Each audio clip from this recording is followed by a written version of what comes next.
स्वामी विवेकानंद जी कहते हैं कि सब कुछ हमारे दिमाग में पहले से ही है, बस उसे ढूंढ निकालने की देरी है। हम कहते हैं कि न्यूटन के ने गुरुत्वाकर्षण का आविष्कार कैसे किया, उन्होंने कैसे कर लिया इस आविष्कार को। आविष्कार एक कोने में तो पड़ा नहीं था या बैठा नहीं था। न्यूटन की प्रतीक्षा तो कर नहीं रहा था कि आओ भैया और मुझे आविष्कार कर लो। कहीं ना कहीं वो आविष्कार उनके मन में ही था। जब समय आया तब उन्होंने ढूंढ कर निकाला। संसार में जितने भी आविष्कार हुए वे सब मन से ही हुए हैं। विश्व का सबसे बड़ा पुस्तकालय हमारे मन में ही है, जो हमारी जगह में है। जो हम सोचते हैं, जो हम कर लेते हैं, जो हमारे मन में है, वो और चीज कहीं नहीं है। आप किसी भी विद्यालय में वो चीज नहीं सीख सकते जो आप अपने मन से, अपनी अंतरात्मा से उस चीज को सीख सकते हैं। इसीलिए ध्यान से अपनी पावर को जाना जा सकता है। मैं ज्यादातर कहती हूँ कि ध्यान करें, योगा करें, मेडिटेशन करें, ताकि आपको अपनी पावर का पता चले। सेब का गिरना न्यूटन के लिए बस एकमात्र सहायता थी। फिर उनने अपने मन का अध्ययन किया और एक आविष्कार हुआ जिसे हम गुरुत्वाकर्षण का नियम कहते हैं। यह ना तो सेब में था, ना पृथ्वी के किसी भी केंद्र में था। वो सब उनके मन में एक स्थित भावना थी। उनके माइंड में जो चल रहा था, उनके मन में जो था, वही चलकर उनके आगे आया और उस चीज का उन्होंने आविष्कार किया।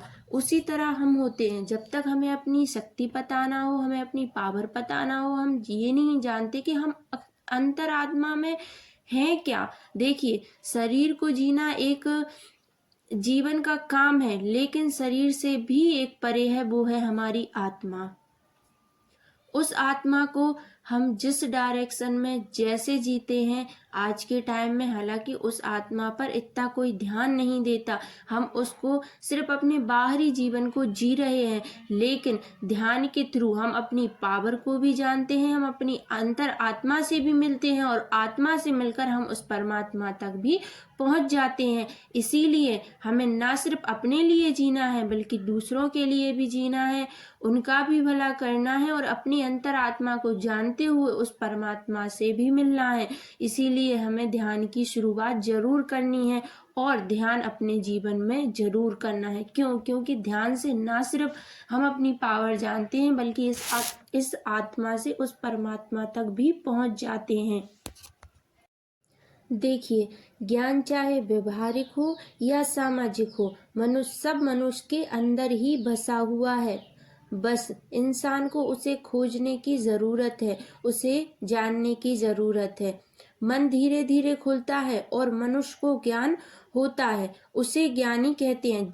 जिस मनुष्य का मन थोड़ा खुला हो उसे ज्ञानी कहते हो। जिसका मन सर्वत्र खुला हुआ है, उसे हर चीज की जानकारी है, वो सब जानता है, सब समझता है, फिर भी इस जीवन को उस तरीके से नहीं जीता है जैसे हम समाज में जी रहे हैं। वो खुद को सब जानते हुए भी, समझते हुए भी, उस आत्मा को जीते हुए उस परमात्मा से मिलाता है। उसे सर्वज्ञ ज्ञानी कहते हैं,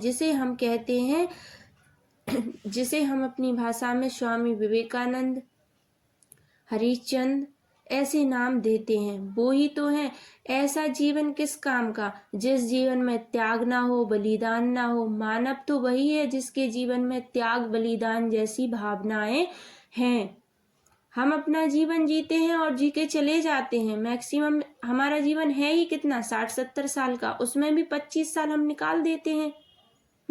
कहीं पढ़ाई में, कहीं सोने में। पढ़ना जरूरी है, पर पढ़ने का मतलब ये नहीं है कि हम उस चीज को समझे ही ना, जाने ही ना। पढ़ाई का मतलब ज्ञान होता है, जो हमें नॉलेज होती है, जो हमारे अंदर ज्ञान होता है। लेकिन उस ज्ञान को भी तो हमें सही डायरेक्शन में ले जाना है। अपने साथ साथ 4 लोगों का भला हो तब तो ज्ञान काम का है। खुद को ही अच्छा करने से ऐसा ज्ञान किस काम का। इसीलिए मैं कहती हूँ अपने मन की पावर को समझें, अपने मन के अंदर की शक्ति को, अंतरात्मा को जानें, ध्यान करें, योगा करें, मेडिटेशन करें और अपने जीवन में खुश रहें और अपने साथ साथ 2 लोगों का भी भला करें। क्योंकि जीवन हमें सिर्फ अपने लिए नहीं जीना है, परमात्मा ने हमें अपने लिए जीवन नहीं दिया है, हमें अपने साथ साथ 2 लोगों का भी भला करके जाना है। चलते मिलते हैं नेक्स्ट वीडियो में। वीडियो अच्छी तो लगे तो लाइक शेयर सब्सक्राइब जरूर से करें। श्री राधे, ओम शांति।